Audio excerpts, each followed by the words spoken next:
자, 우리 3과 보도록 하겠습니다. 잠시만요. 불안해가지고.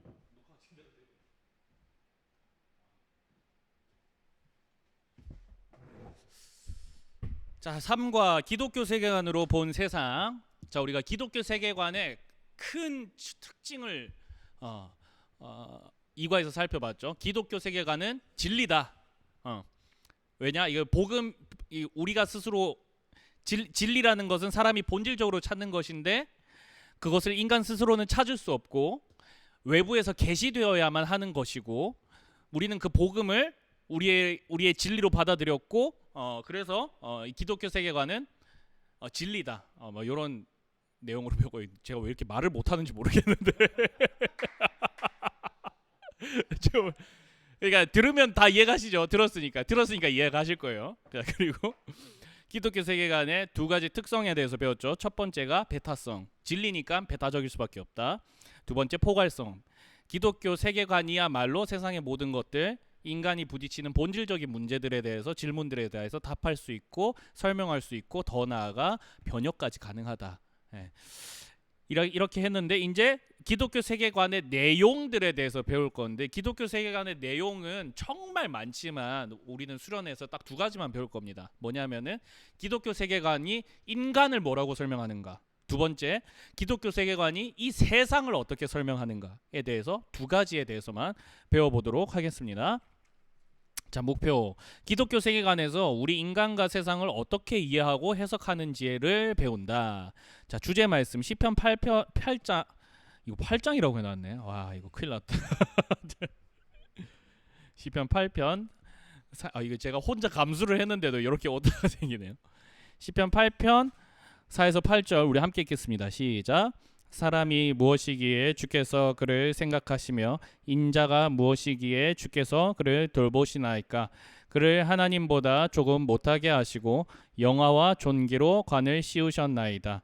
주의 손으로 만드신 것을 다스리게 하시고 만물을 그의 발 아래에 두셨으니 곧 모든 소와 양과 들짐승이며 공중의 새와 바다의 물고기와 바닷길에 다니는 것이니이다. 자, 시편 8편 자 읽었고요. 요 인간이 말하는 그 성경이 말하는 인간에 대하여서 시편 8편은 요렇게 참 인간이 존귀한 존재다. 뭐 이렇게 이야기를 하고 있는데, 자, 넘어가 보도록 하겠습니다. 질문으로 마음 열기. 첫 번째, 나의 MBTI는 무엇인가요? 그것이 나를 잘 설명해 주고 있나요? 아니면 나를 잘 표현하는 다른 어떤 것들이 있다면, 하나의 개념이 있다면 한번 이야기해 봅시다. 이렇게 이야기를 하는데, 우리 MBTI 얘기하면 애들이 그래도 자기 다 아니까 자연스럽게 얘기를 할 것 같아요. 요거 우리 성주쌤 MBTI는 무엇입니까? 성주쌤 ENFP입니까? 선생님이 잘 설명해주고 있는 거 같나요? 그게 잘 성향이 그게 잘 맞으신가요? 알겠습니다. 우리 문희쌤은 INTJ입니까? 예. 그게 선생님의 어떤 성향을 잘 설명해 주는 것 같나요? 완전히 어느 정도는 잘 설명해 주는 것 같아요. 자, 저도 옛날에는 ENFP였다가 지금은 이제 INFP인데 뭐 EI 왔다 갔다 하거든요. 근데 저도 나름대로 뭐 잘 맞는다 그렇게 이야기는 생각을 하지만 그 리스트를 쫙 보면은 안 맞는 것도 있어요. 안 맞는 것도 있고, 그런데 대부분 잘 설명을 해주죠. 자, 요거를 왜 이야기를 하느냐 하면은 그냥 애들하고 자연스럽게 이야기를 하시면 되는데, 요것들이 우리를 인간을 완전히 설명해 줄 수는 없다는 거예요. 완전히 설명해 줄 수는 없고, 인간에 대한 설명은 성경을 보아야지만 정확하게 이해가 할 수 있다. 인간에 대한 참된 설명은 그때서야 가능하다는 것을 우리 아이들과 함께 나누기 위해서 이야기를 하는 것이고요. 자, 그리고 자, 두 번째, 지금 이 세상의 가장 큰 문제점은 무엇이라고 생각하는지 이야기해 보세요. 이 세상의 가장 큰 문제는 무엇입니까? 자, 문희쌤, 이 세상의 지금 가장 큰 문제는 뭔 것 같습니까? 네, 가볍게 이야기하고 가죠. 이것도 하면은 삼자 토론 될 것 같으니까. 가장 큰 문제가 뭐라고 생각하십니까?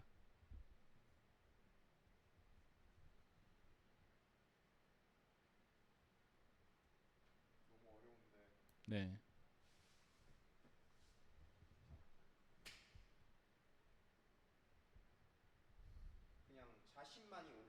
음, 그런 생각. 나만 옳다. 요렇게 생각하는 거. 예. 아, 극히 개인주의적이고 또 더 나아가서는 이기주의적으로까지 발전하는 그런 그게 굉장히 멋지고 쿨하고 이런 것처럼 또 비춰지기도 하죠. 성주 쌤이 생각하는 이 세상의 가장 큰 문제는 뭡니까? 이기주의. 아,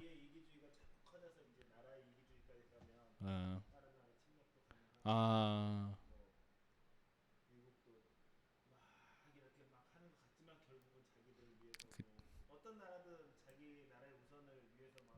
네, 이기주의적인. 그쵸. 저는 이 세상의 가장 큰 문제점은 저도 그건 것 같아요. 어떻게 보면 이기주의라고 한 닿을 수도 있는 건데 문희쌤하고 거의 생각이 비슷한데, 그러니까 개인의 생각이 다 존중받아야 되는 건 맞지만 무조건 존중받아야 된다는 그런 생각들 때문에 이런 뭐라고 해야 될까, 너무 선이 없어진 느낌이라고 해야 될까요? 선이 없어진 느낌. 어, 어떤 굉장히 저는 나름 성향이 좀 보수적인 사람이어서 그런지도 모르겠는데, 물론 정치적 이야기가 아니고 그냥 좀 이렇게 옛것을 중요시하고 이런 사람이어서 그런지는 모르겠는데, 어, 너무 선이 없어지는 게 이 세상의 문제가 아닌가. 선이 없어지니까 막 개인에게 판단을 다 맡겨둬 버리니까 그게 쿨한 것처럼, 그게 멋있는 것처럼, 그게 굉장히 좋은 것인 것처럼 지금 특히 요즘에 영상의 시대니까 영상 매체를 통해서 무분별하게 쏟아지고 있는데, 여기에 저도 그렇고 우리 아이들도 그렇고 그리스도인들 모두가 다 거기에 젖어 들어가는 이게 참 문제다라는, 저는 그런 생각을 많이 하게 됩니다. 그런 것도 있고요. 예, 그런 것도 있고 윤리적인 선이 너무 사라지는 것 같아요. 윤리적인 선이 사라지는 것 같습니다. 저는. 예.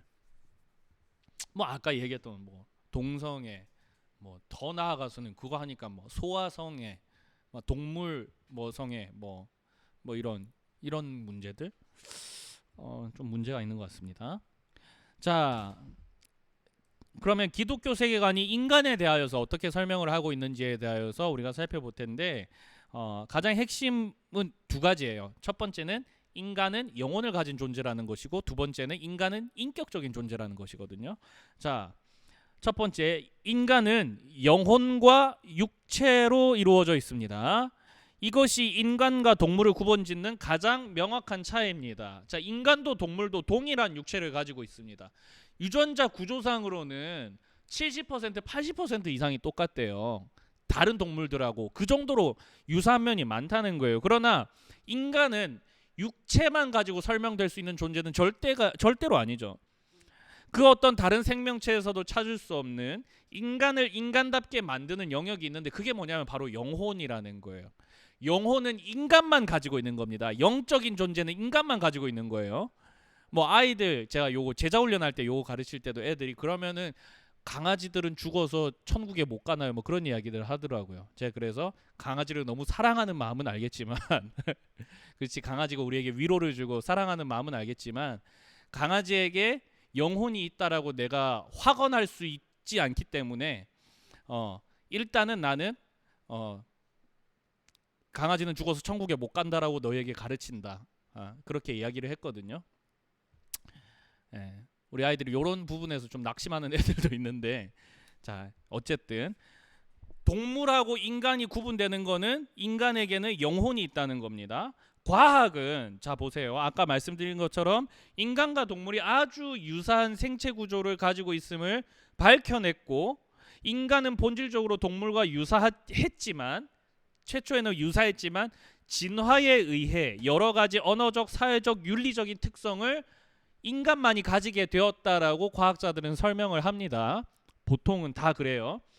그러나 성경은 인간이 하나님의 형상으로 지어졌다는 다른 이야기를 하고 있죠. 여기 창세기 1장 27절, 시편 8편 5편을 있는데 지금 찾아보진 않을게요. 우리 아이들과 할 때는 이 성경책 펴서 찾아보세요. 우리가 다 알고 있는 겁니다. 우리가 우리의 형상대로 우리의 모양을 따라 사람을 만들자라고 하나님께서 그렇게 말씀하셨던 그 구절이에요.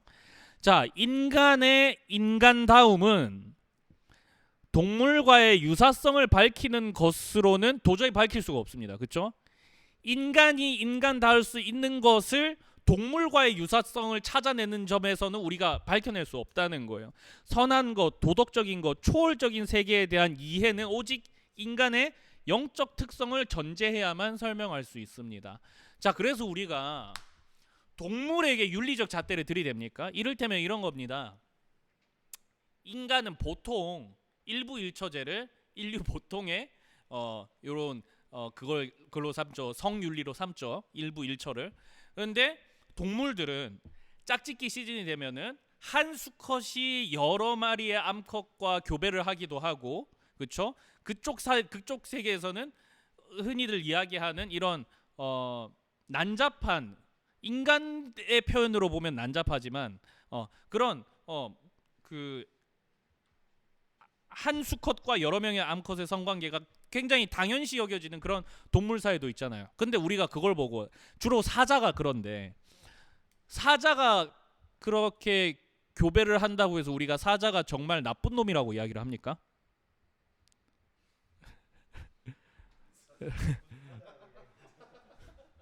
그렇지 않죠.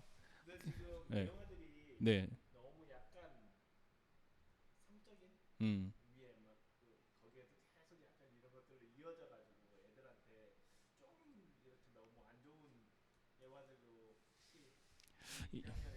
아, 이거 예, 안 해도 되셔요. 읽으셔도 돼요. 선생님들이 이해하시기에 그렇게 이해를 하라는 거예요. 어.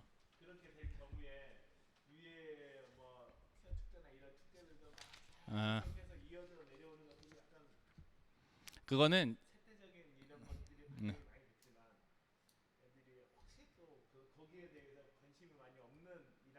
음.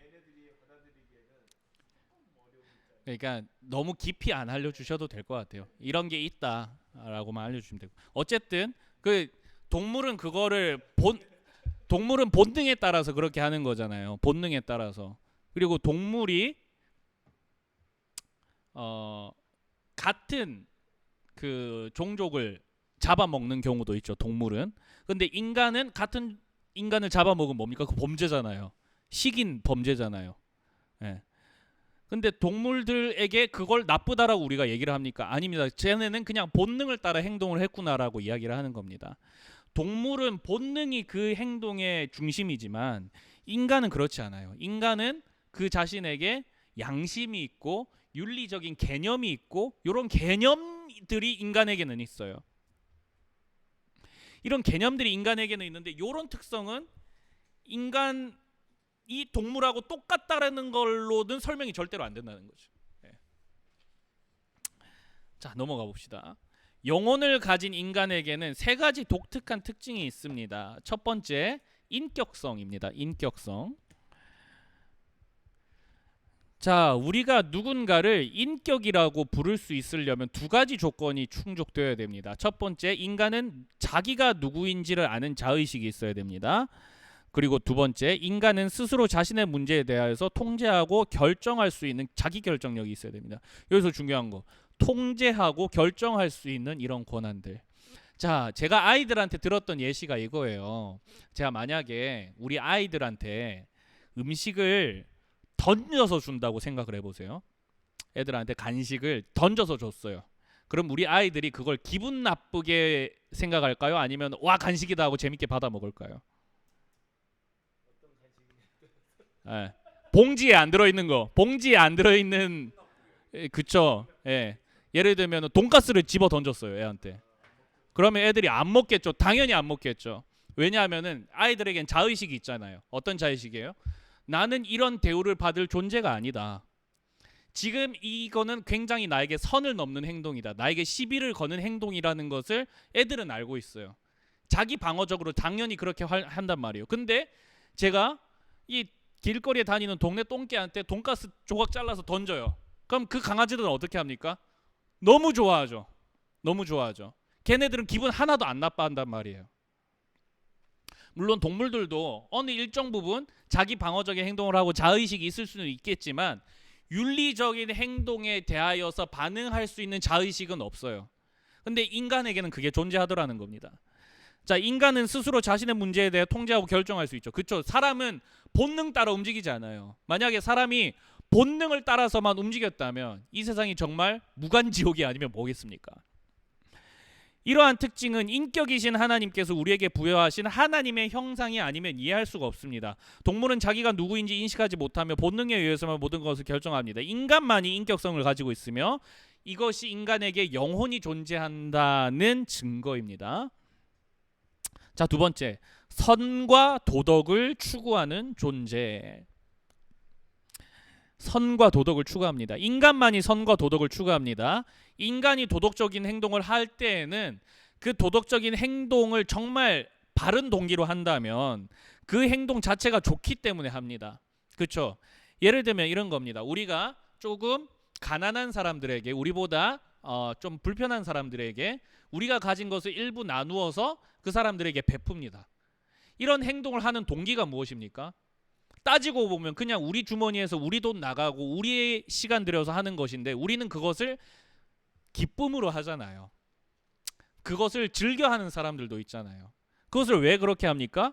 그 자체가, 그 행동이 너무너무 좋은 것이기 때문에, 그것이 좋은 것이다라는 인식이 있기 때문에 그게 좋아서 그냥 하는 겁니다. 근데 다만 악과 비도덕을 행할 때는 그 행위가 좋아서라기보다는 그것으로 인한 유익 때문에 하는 겁니다. 그렇죠?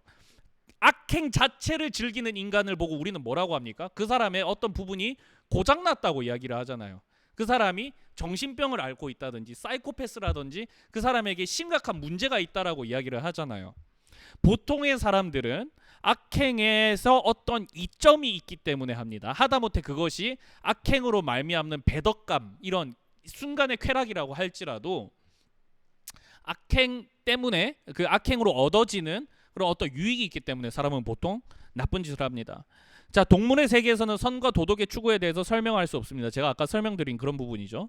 동물은 인격성이 없고 스스로 비도덕적인 행동을 선택하는 것이 아니라 그게 본능이라서 그냥 그렇게 하는 겁니다. 인간만이 자신의 육체의 본능을 하나님의 통치에 따라 선하게 사용하며 선과 도덕을 추구하면서 살아갑니다. 자, 요거는 진화의 산물이 아니라 하나님의 형상으로서 영혼을 소유한 인간 본연의 특징입니다. 자, 우리 리처드 도킨스 아시죠? 리처드 도킨스, 만들어진 신이라는 그 책을 쓴 생물학자인데, 이 사람의 또 다른 책 유명한 게 뭐가 있냐면 이기적 유전자라는 책이 있습니다.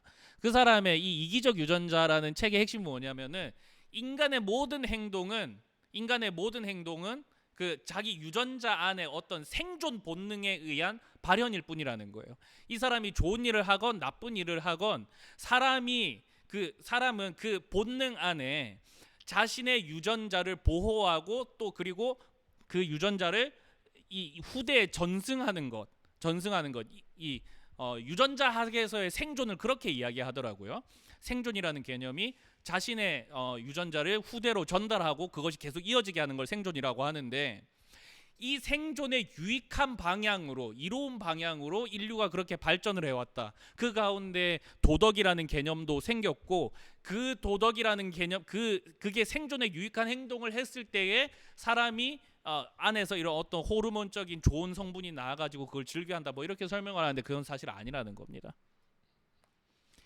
이게 굉장히 사람들에게 많이 알려진 그런 개념인데 진화학자들이 그렇게 많이 이야기를 하는데 사실은 그게 아니라는 거죠.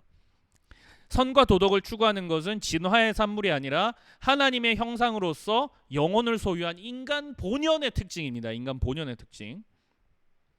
자, 세 번째, 영원을 갈망하는 존재입니다. 자, 동물과 달리 인간만이 이 세상을 넘어선 영원한 세계에 대한 관념을 인간만 가지고 있습니다. 인간은 초월적인 존재와 내세에 대한 믿음이 있습니다. 제가 어제 이거 강의하면서도 말씀드렸었는데, 장례식장에서 내세에 대하여서 이야기하지 않는 사람은 아무도 없습니다. 그렇죠? 누구나 사람은 이 죽음이라는 주제 앞에서 내세의 개념을 본능적으로 가지고 있습니다. 그리고 영원한 세계에 대한 영적 세계, 초월적인 세계에 대한 개념을 가지고 있습니다. 제가 어제도 말씀드렸죠. 초월적인 세계에 대한 개념은 인류 역사 대부분을 지배하고 있었던 아주 보편적인 생각이었고, 영원한 세계가 없다, 영적 세계가 없다는 생각은 이제 나온 지 100년 정도밖에 되지 않은 아주 최신 개념이라고 제가 그렇게 말씀드렸잖아요. 물론 최신 개념이라서 틀렸다는 게 아니라 이거는 인간의 본능적인 영역인 것이지, 본능적인 영역인 것이지 그게 뭐 없는 게 맞다 이런 말씀은 아니라는 거예요. 우리는 이 영원한 세계에 대해서 정확히 깨닫지 못할 뿐이지 어느 사회 어느 시대나 항상 인간에게 이러한 영원한 존재에 대한 개념은 있어 왔습니다. 그렇죠? 정확히 깨닫지 못하니까 어떤 일들이 일어납니까? 막 각 나라의 독특한 내세관이 막 생기잖아요. 독특한 내세관들이 막 생겨나고, 뭐 신들도 한 명이었다가 여러 명이었다가, 뭐 여기에도 신이 있고 저기에도 신이 있고, 뭐 어느 걸 관장하는 신이 있고, 초월적인 신이 있고, 인간하고 똑같은 신이 있고, 뭐 이런 식으로 정확하게 그걸 모르니까 막 그런 마음대로 설명을 하더라는 겁니다. 그런데 우리는 이 영원한 세계에 대한 정확한 설명서가 우리에게 주어져 있죠. 무엇입니까? 바로 성경입니다. 성경은 하나님이 인간에게 주신 영원을 사모하는 마음, 성경은 그 영원에 대한 개념이 하나님께서 인간에게 주신 영원을 사모하는 마음이라고 합니다. 이것은 인간이 영혼을 가지고 있다는 성경의 가르침으로서만 이해할 수 있습니다. 인간은 동물과 구분됩니다. 왜? 영적 존재에 대한 영적 세계에 대한 개념을 인간만이 가지고 있기 때문에. 자, 정리합니다. 인간은 하나님의 형상을 가지고 있으며 다른 생명체들과 명확하게 구분되는 영혼을 가진 존재입니다.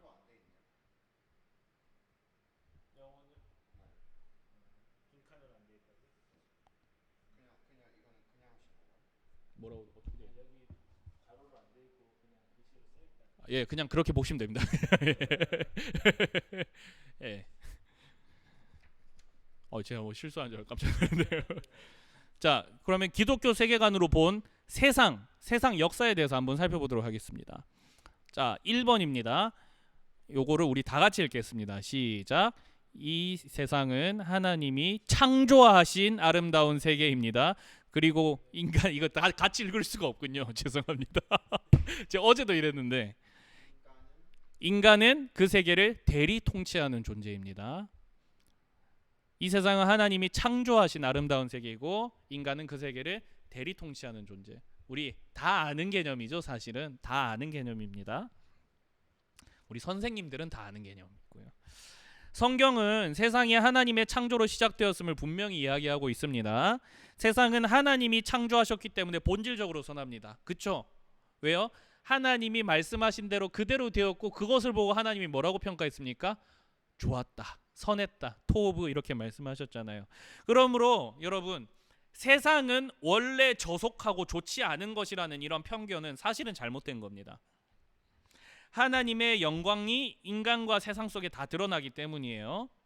인간은 이 세상에 하나님의 통치를 드러내는 역할을 부여받았습니다. 하나님의 통치를 이 땅에 대신 드러내는 존재. 하나님의 통치를 인간이 구현하면서 세상을 창조한 목적에 충실할 때, 하나님이 이 땅을 창조한 목적을 충실히 할 때 하나님께서 이 땅에 주시는 복이 무엇이냐? 바로 샬롬입니다. 하나님께서 이 땅을 평화롭게 하시고 풍요롭게 하시고 풍성하게 하시죠. 어떻게 될 때? 인간을 통하여서 하나님의 뜻이 온전히 이루어질 때. 자, 그런데 문제가 생겼습니다. 사람이 타락해 버렸다는 거예요. 그러나 인간의 타락으로 인해 세상에는 하나님의 복이 사라져 버렸습니다. 자, 인간은 죄로 하나님을 반역했고 하나님의 통치를 거부했습니다. 하나님을 떠난 사람들은 자기 자신뿐만 아니라 세상의 모든 것들을 다 망가뜨렸습니다. 그렇죠? 인간만 망한 게 아니라 인간이 대리 통치해야 되는 이 세계까지도 인간의 타락으로 인해서 전염되어 버렸다는 거예요. 타락한 인간이 손 대는 것마다 나빠졌다는 겁니다. 인간과 자연 만물은 하나님의 복이 사라진 세상, 고통과 슬픔, 불의와 탐욕이 가득하며 죽음과 공포와 내세와 심판에 대한 두려움이 가득한 세상 속에 존재하게 되었습니다. 그렇죠? 하나님께서 원래 주신 이 아름다운 세상, 타락한 인간으로 말미암아 어떻게 되고 있습니까? 무수히 파괴되고 있고요. 하나님께서 주신 이 아름다운 가정이라는 공동체, 타락한 인간으로 말미암아 어떻게 되고 있습니까? 이 온갖 부부 사이의 문제, 가정 파괴의 문제들이 인류 역사상 가정 파괴 문제가 계속해서 이어지고 있지 않습니까? 우리가 살아가야 하는 이 세상의 문화의 영역들, 이 세상의 여러 가지 정치, 사회, 경제, 문화의 영역들, 하나님께서 그것을 만드시고 주신 것인데 그것 가운데 하나님의 공의로운 뜻과 선하신 것들이 드러나야 되는데, 그런데 어떻게 되고 있습니까? 인간이 손을 대는 것마다 타락한 인간의 손을 대는 정치가 망가졌고, 사회가 망가졌고, 경제는 만모니즘에 빠졌고, 문화는 상당히 지저분해졌습니다. 그렇죠? 폭력적이고 음란하고, 그리고 뭐라고 해야 됩니까? 어떤 인간의 욕망만을 자극하는 그런 문화가 되어버리지 않았습니까? 인간 때문에 세상이 망가졌다는 거예요. 그러니까 이 세상의 문제의 원인은 결국 뭐냐? 인간의 타락입니다. 인간의 타락. 대리 통치해야 되는 인간이 그걸 망쳐버렸기 때문에.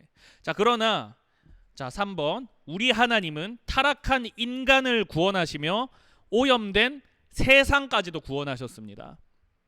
하나님께서 우리의 역사 가운데 실제로 일하시며 인간과 세상을 구원하십니다. 하나님의 구원은 다음과 같은 과정으로 이루어집니다. 자, 여기서 중요한 건 뭐냐면 하나님의 구원은 인간만 구원하신 게 아니라는 거예요. 하나님의 구원은 온 세상의 영역에 다 미치는 겁니다. 온 세상의 영역에 다 미치는 겁니다. 어떻게 해요? 인간의 반역으로 하나님의 통치가 사라져버렸던 영역에 하나님의 통치가 다시 미치게 되는 것이죠. 자, 하나님의 구원은 이런 과정으로 이루어집니다. 자, 첫 번째, 이스라엘을 통한 구원에 계십니다. 이스라엘을 통한. 자, 여기 구약의 이야기예요. 구약의 이야기. 자, 이 세상을 어떻게 회복하실 것인지에 대해 하나님은 구약에서 이스라엘과의 언약을 통해서 이 세상에 다시 회복시키는 구원 계획을 보여주셨습니다. 자, 하나님께서 아무 조건 없이 그 백성을 세상으로부터 선택하셨고, 그리고 그들로 율법을 주셨고 율법으로 살아갈 땅을 주셨죠. 그렇죠? 율법을 주시고 가나안 땅을 그들에게 허락하여 주셨습니다. 우리가 말씀 가운데 우리가 매주 보고 있는 것처럼, 우리가 또 어제도 이야기했지만 하나님께서 가나안 땅에 그 땅을 보내신 이유가 뭐였습니까?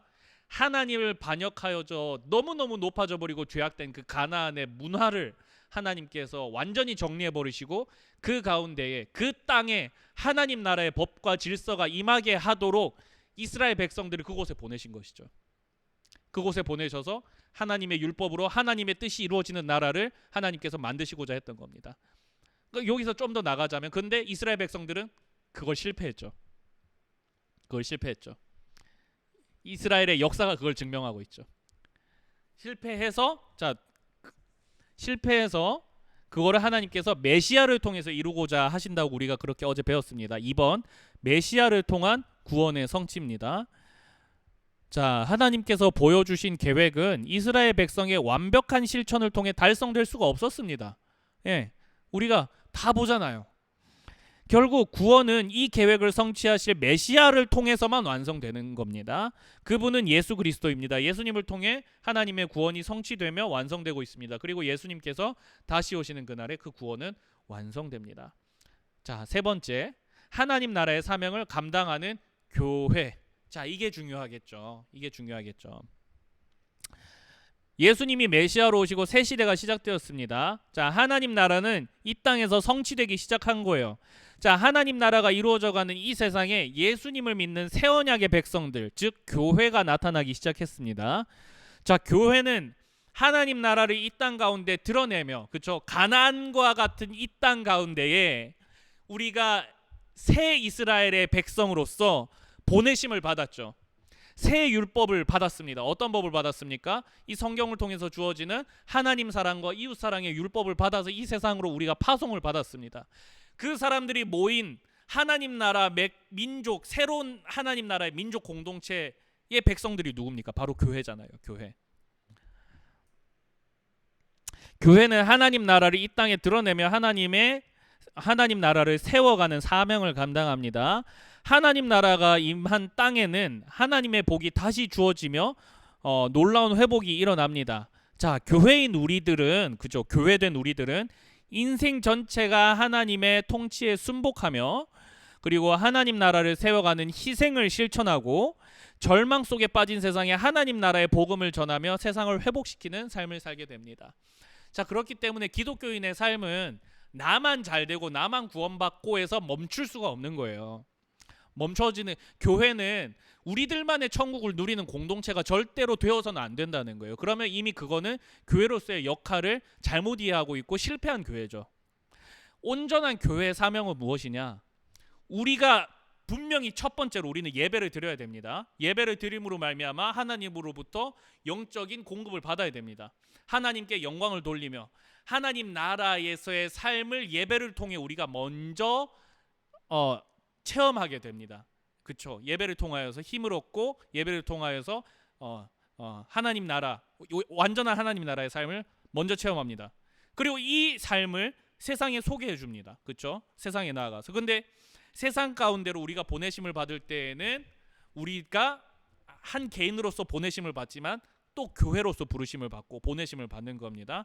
하나님 나라의 통치가 사라진 곳에 하나님 나라의 법이 임하도록 우리가 나름대로의 삶의 영역에서 실천을 해야 된다는 것이죠. 그래서 사실 오늘 이 공과의 주제가 되는 교재도 그러한 부분에 굉장히 초점이 많이 맞춰져 있는데 제가 그런 것까지는 좀 잘라냈어요. 그런 것까지는 그러니까 안 중요해서 잘라낸 게 아니라 설명하려면 너무 오래 걸리고 아직 아이들에게는 삶의 스펙트럼이 다양하지 않기 때문에 그거는 좀 덜어냈거든요. 물론 우리 선생님들이야 직장이 다양하시고 몸담고 있는 분야가 다양하시고 삶의 형편과 모습이 다양하기 때문에 좀 더 그렇지만 우리 아이들에게는 아직 학교와 학원과 학업이 삶의 전부이기 때문에 그것을 온전히 다 설명할 수가 없어서 그렇게 이야기를 한 건 그거는 좀 제가 제외를 시켰습니다. 자, 이러한 순서대로 하나님 나라가 이 땅 가운데 점차적으로 회복되어져 갑니다. 자, 최종적으로 요 샵 보세요. 최종적으로 이 세상은 종말을 맞이하고 예수님께서 다시 오심으로 하나님 나라는 완성됩니다. 자, 이 땅에는 예수 그리스도의 오심과 죽으심과 부활하심으로 말미암아 하나님 나라의 통치가 이루어져 가고 있습니다. 이미 임했습니다. 교회 안에 임했죠. 그리고 교회된 우리를 통해 세상 가운데 이루어져 나갑니다. 그리고 예수님께서 반드시 다시 오시죠. 세상은 세상 역사를 어떻게 세상 사람들은 세상 역사를 어떻게 설명하는지 정말 다양하지만 우리는 분명히 이야기합니다. 이 세상에는 끝날이 있다라고 우리는 반드시 이야기합니다. 그날이 언제예요? 예수님 다시 오시는 그날. 예수님 다시 오시는 그날에 하나님의 통치가 완성됩니다. 이 시대에 우리는 이 땅에 하나님 나라의 통치를 구현하고 하나님 나라가 임하도록 해야 하는 사명을 받았습니다. 그래서 우리의 삶이 너무너무 중요합니다. 우리의 삶이 너무너무 중요합니다. 믿음 따로 삶 따로는 있을 수가 없는 겁니다. 구약에 계시된 하나님의 통치가 예수님을 통해 이루어집니다. 그 예수님을 믿는 우리는 하나님의 통치 속에 살아갑니다. 세상 속에 살아가는 우리들은 하나님의 통치를 세상 속에서 구현합니다. 이를 위해 우리는 복음의 세계관으로 세상을 해석하고 변화시키는 사명을 받은 존재들입니다. 네. 그래서 하나님 나라가 내 삶에 임하다라는 거 이번 수련의 주제잖아요. 이것의 이야기는 무엇입니까? 내 삶에 내가 주인 되었던 것들을 다시 내려놓고 하나님께서 내 삶을 온전히 통치하시고 나만 통치하시는 것이 아니라 나를 통하여 내가 나아가는 세상의 모든 영역 속에서 하나님의 뜻이 이루어지도록 하는 것, 하나님 나라의 법이 다시 세워지는 것, 세상의 원리와 세상의 방식으로 망가져버린 그 영역들 속에 하나님 나라의 아름다운 가치가 이루어지도록 하는 그 사명과 그 비전, 그게 우리에게 필요하다는 겁니다. 네. 이걸 구체적으로 어떻게 이루어 나가야 될 것이냐는 계속해서 말씀을 통해 배우고 성경을 통해 배우는 것이죠. 자, 적용해 보기. 자, 인간 타락으로 인해 가장 많이 오염된 영역은 무엇이라고 생각하십니까? 구체적으로 이유를 들어 함께 이야기해 봅시다. 인간의 타락으로 인해 가장 많이 오염된 영역. 자, 정치, 경제, 사회, 문화, 과학, 인간관계, 종교, 스포츠 뭐 여러 가지 있는데, 자,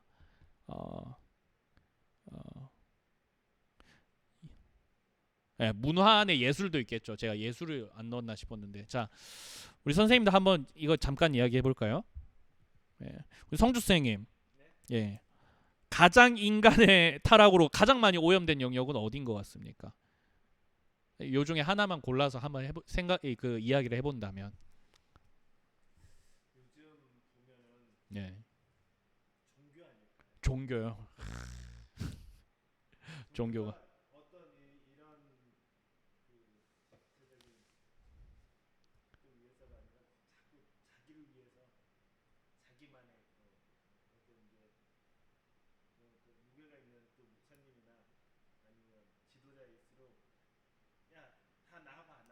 음, 음,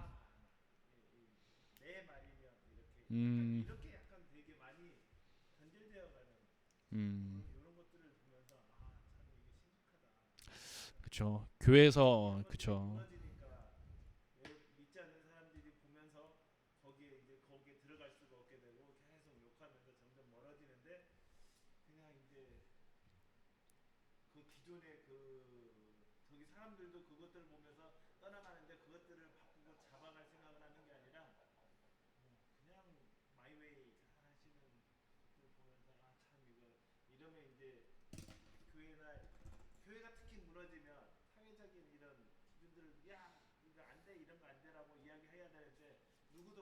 음, 그쵸, 그쵸. 교회에서 하나님이 사라져 버리고 사람만 남아 버리고 뭐 어디 뭐 어떤 이익 집단의 이익을 대변하는 그런 것도 되어 버리기도 하고 그러다 보니까 세상 속에서 점점 그 어떤 복음의 설득력을 잃어가 버리기도 하고요. 그렇죠. 참 맞습니다. 예, 예, 심각합니다 진짜로. 예, 제가 현직으로서 저도 참 제 모습을 보면은 참 그쵸.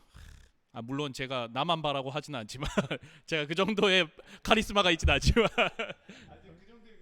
예, 저 그냥 아직 잔발이라서 그렇긴 한데 그쵸, 그쵸. 하나님께서 그렇게 보내신 자리에서 그게 하나님이 보내신 곳이라고 생각하지 않고 자기가 뭔가 이루어낸 자리인 것처럼 생각하는. 예.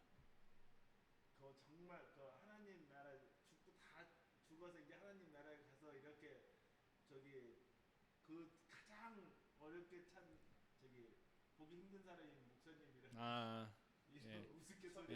예, 그죠. 설교 시간에요.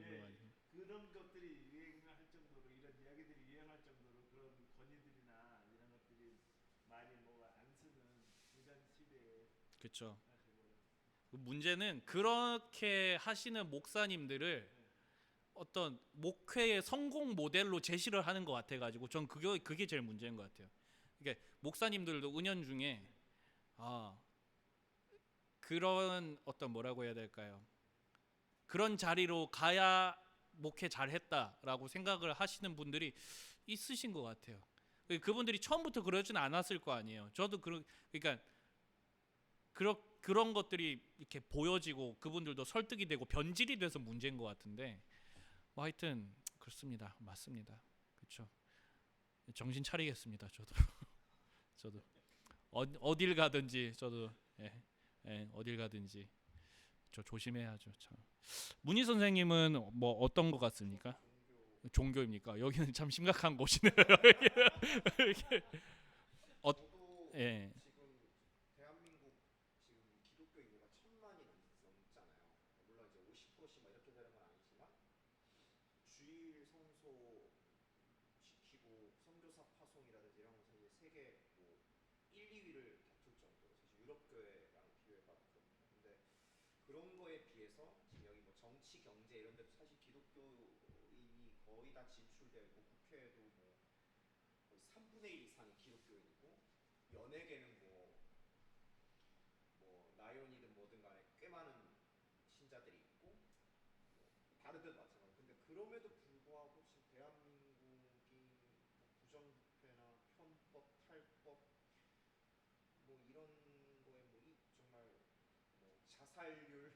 음,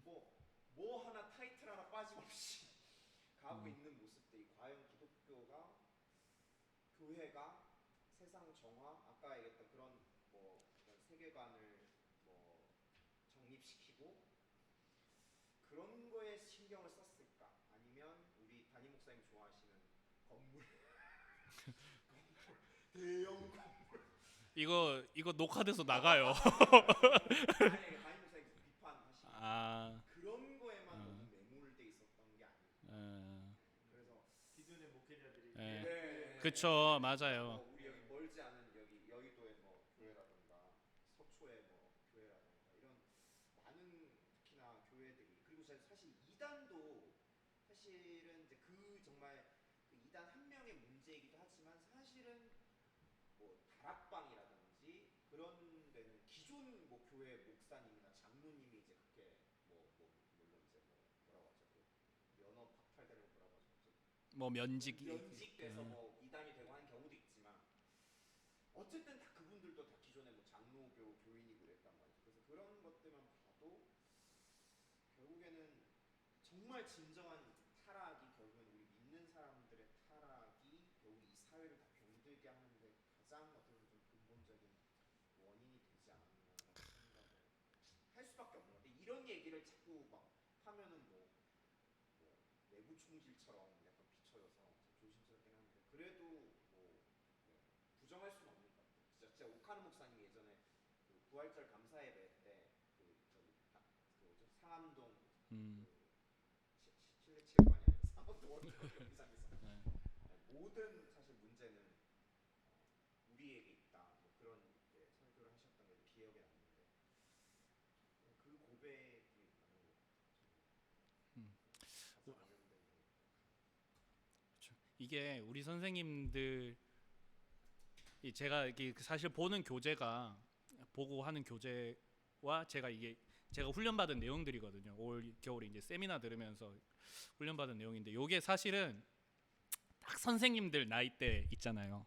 이제 3, 4, 50 딱 요 세대들의 관심과 어떤 그 문제 의식에서 출발해 가지고 그들에 대한 질문과 이런 것들을 막 하는 프로그램이에요. 사실 하나님 나라 이 프로그램이 거기서 이야기하는 것도 선생님들 말이 맞아요. 그러니까 그 동안의 교회가 부흥을 이야기하고 굉장히 어떤 멋있는 이런 세상에서 봐도 삐까뻔쩍한 이런 성공 모델을 교회 안에서 그런 종교적 성공의 모델로 그렇게 제시를 했던 반면에 아까 선생님들이 말씀하셨던 것처럼 과연 그리스도인들이 세상에 빛이 되고 있었나? 기독교 인구가 이렇게 많다고 하는데 그런데 우리 교회 이 세상 안에는 왜 아직도 이렇게 많은 문제들이 있고 그 문제들 속에 그리스도인들이 있는데 거기서 그리스도인들은 왜 힘이 되지 못하는가? 빛이 되지 못하는가? 그런 근본적인 문제를 찾아가다 보니까 결국은 이게 세계관의 부재.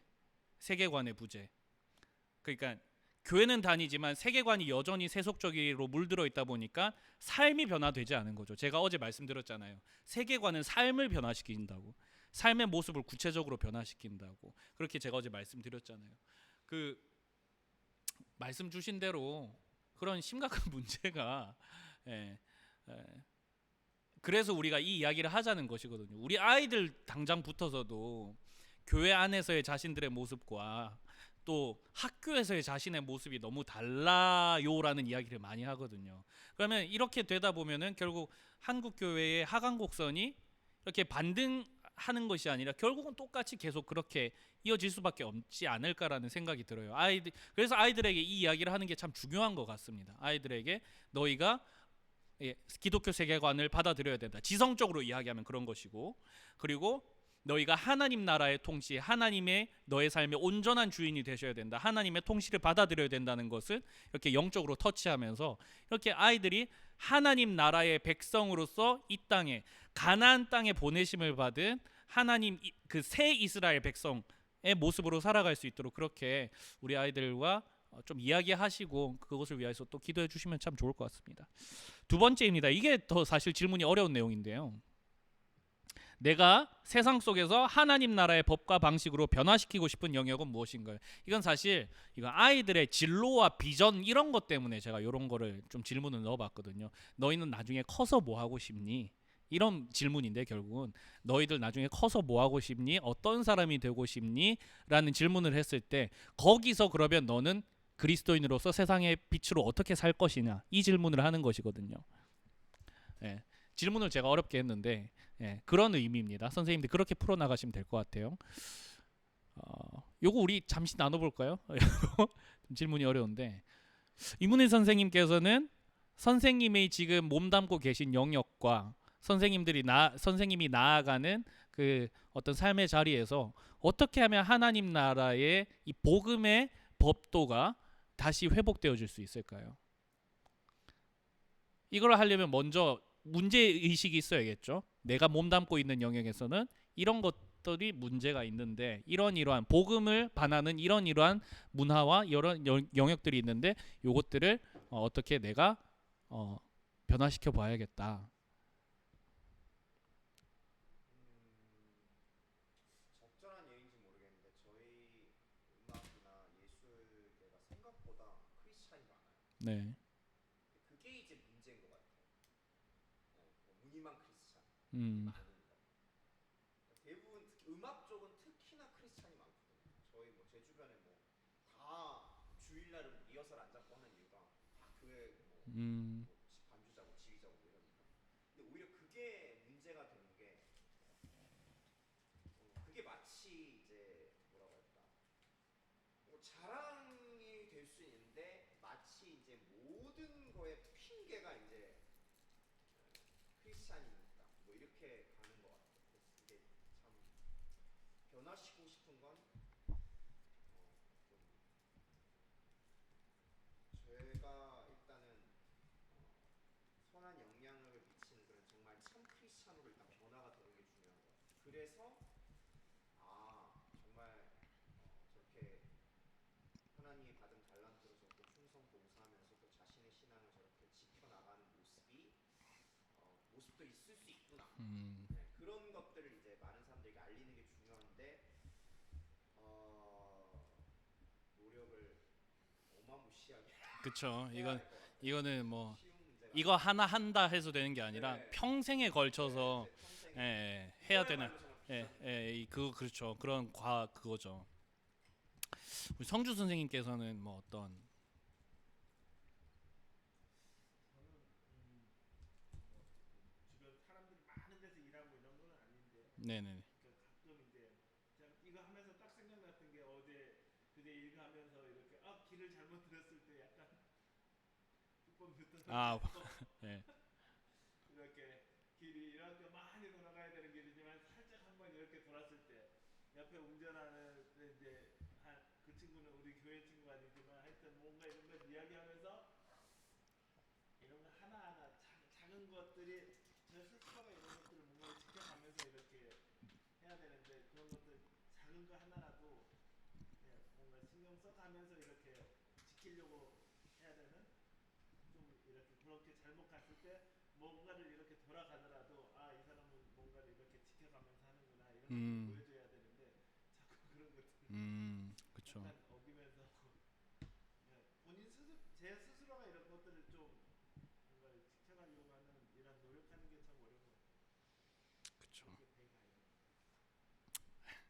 제가 뭐 거창하게 제가 주변을 뭐 바꿀 거는 저는 그렇게 뭐 많은 사람이 있는데가 아니라 그렇죠. 우리 아이들 같은 경우에는 보통 이제 하고 싶은 일이 없을 수도 있는데 나중에 장래에 하고 싶은 일이 생길 수도 있잖아요. 그러면 이제 이런 거 물어보실 때 그런 거 한번 여쭤보세요. 거기에 대부분 우리가 모르지 않은 영역들을 대부분 이야기할 거예요. 그럼 거기서는 어떤 문제가 있을 수 있을까? 하나님 나라의 법에 반대되는 일들 좀 우리가 기독교인으로 좀 받아들이고 용인하기 어려운 일들은 없지 않을까? 이런 것들을 아이들에게 한번 질문을 던져보시고 아니면은 질문에 대해서 아이가 너무 어려워하시면 선생님 나름대로 좀 가볍게 뭐 이런 예시를 들어주실 수 있으시겠죠. 선생님들 좀 재량에 맡기는 부분들이 많기는 한데 그러면서 이러한 부분들에 대해서 우리가 명확하게 거부할 수 있어야 되고 또 우리가 거기서 뛰어난 전문가가 되어서라든지 아니면은 선한 영향력을 끼치는 인간으로서 저들을 섬기면서 우리가 그걸 변화시킬 수 있어야겠다. 이런 이야기들 우리가 할 수 있어야 하지 않겠습니까? 뭐 이런 위대한 하나님의 변화를 이루어낸 사람들 역사 속에 많이 있잖아요. 우리 저기 미국 대통령이었던 링컨 대통령 같은 경우에도 그렇죠. 예. 그 미국 노예제를 타파하기 위해서 정계에 진출하면서 그거에 대한 문제 인식을 가지고 그것을 가지고 평생을 씨름하고 싸움을 했었죠. 예. 예. 그러면서 미국 사회가 한번 변화되고, 예. 예. 그 사람은 정치의 영역에 나가서 그렇게 변화를 한 것이고, 우리가 뭐 이런 식으로도 뭐 이야기를 할 수 있을 것 같습니다. 참 삶에 대한 이야기를 나누는 거는 쉽게 이야기할 수 있는 건 아닌 것 같아요. 그리고 그 더군다나 요거를 그냥 우리가 머리로만 아는 데서 끝나는 것이 아니라 우리 아이들하고 우리가 앞으로 어떻게 살아야 하는가에 대한 이야기를 결국 나누는 거잖아요. 그렇기 때문에 좀 아이들이 좀 어려워할 수도 있고 그럴 수도 있지만 이런 질문을 던지는 것이 저는 매우 중요하다고 생각을 합니다. 아이들이 좀 머리 아플 수도 있고 힘들어할 수도 있지만 이런 질문을 던져주고 심겨주고 그리고 어느 정도 복음 안에서 답을 찾아보는 연습을 하는 게 저는 참 중요하다고 생각을 하거든요. 그래야 아이들이 중요한 삶의 기로에서 선택의 순간에서 하나님 나라의 법을 따라 살지 않겠습니까? 우리가 그런 소망과 기대를 가지고 이거를 교육할 수 있었으면 좋겠습니다. 뭐 저도 이거 가지고 우리 아이들이 엄청나게 막 마음이 뜨거워져 가지고 막 난 정말 막 그렇게 하겠다. 여호수아 세대로 살겠다. 이런 결단을 하면 얼마나 좋겠어요. 근데 그런 것보다는 우리 아이들에게 질문을 던지고 생각을 하게 하고 내가 이거 하나 해야지 해서 끝나는 게 아니라 아까 문희쌤처럼 어떤 삶의 비전으로서 받아들일 수 있는 그런 교육이 될 수 있었으면 좋겠습니다. 자, 여기까지 하겠고요. 우리 선생님도 혹시 질문 있으십니까? 없으시죠? 자, 이거 유튜브에 올려서 공유할 테니까요. 이게 시간 혹시나 이제 내용이 기억 안 나시거나 좀 헷갈리시거나 하시면은 유튜브에서 한 1.5배속 해서 들으시면 좋거든요. 예. 예, 그렇게 하면은 복기도 되고 좋으실 것 같습니다. 우리 함께 같이 기도하고 마무리하도록 하겠습니다. 이 시간에 기도하실 때에 이 공과 그룹 스터디 시간을 위해서 함께 같이 기도하고 또 수련회를 위해서 기도하겠습니다. 하나님, 이 시간을 통해서 우리 아이들의 삶에 하나님 나라의 비전이 심겨지게 하시고 하나님 나라의 통치를 받아들이는 그런 일들이 일어날 수 있도록 하나님 인도하여 주시옵소서. 저들의 세계관에 대해 저들의 삶을 주름잡고 그 근저에 깔려있는 온갖 세속적인 세계관의 안경들이 벗어지게 하시고 복음의 안경이 저들의 삶에 씌워져서 복음의 눈으로 세상을 바라볼 수 있도록 하나님 인도하여 주시옵소서. 그리고 수련회 준비하는 모든 과정 가운데 하나님 함께하여 주시고 동행하여 주시며 얼마 남지 않은 이 시간 가운데 하나님 인도해 주세요. 우리 함께 같이 이 공과와 수련회를 위하여서 기도하겠습니다. 기도하시겠습니다.